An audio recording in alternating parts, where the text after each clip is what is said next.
Can you all hear me? Yeah. And then I went back for 2 years and left overnight because it was terrible. But I did get to go and see Rufus and Carla at this wonderful bar on Beale Street, and I went with a carload of friends, all of them gay men. It was a convertible, and we would park around the corner in front of the store where Elvis went to buy his clothes, and we'd go back to the bar, and you climb at least 20 steps per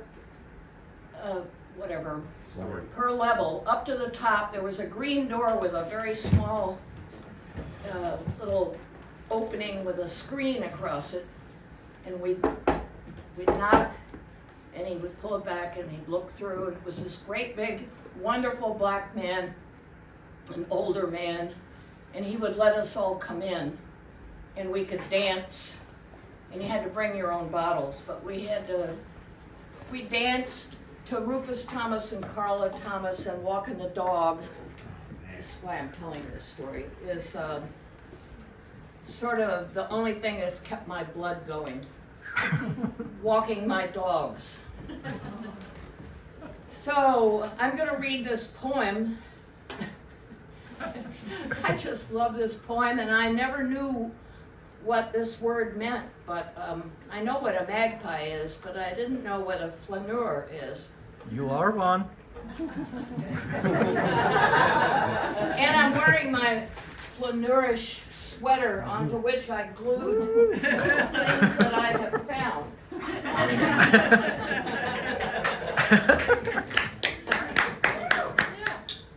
Once upon a flaneur's magpie dance, a rubber chicken lodged in a tree, high enough you don't remove your point. You point and you remark, beating the snow off your boots outside the door.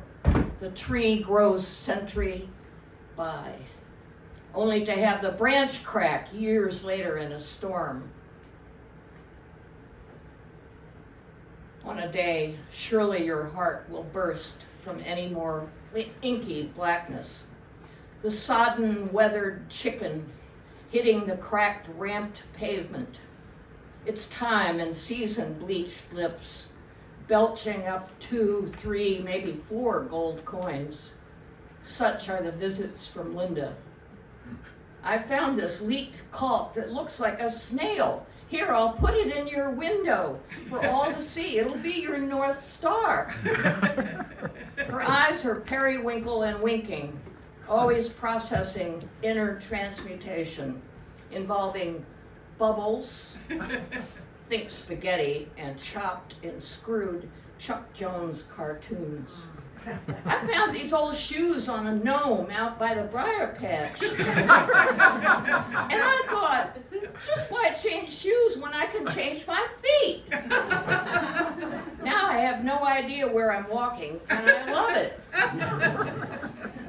Tiny toy clowns hidden on a bookshelves, boxes of required paper scrap reading, harmonica lessons from Daddy Stovepipe, tales of rib joint, Rufus Thomas, and standing by the childhood bed of Elvis. Take a picture of me by the 8-ball in my scary mask and Fisher hat.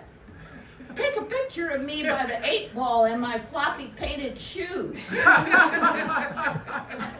a picture of me by the 8-ball with Dina, with Rocco, with Sailor McGee. Take a picture once more, quoth the Linda. And maybe one, and maybe more. We are all taking in water, waving adrift, while Linda juggles on the shore. Isn't that wonderful? Yeah.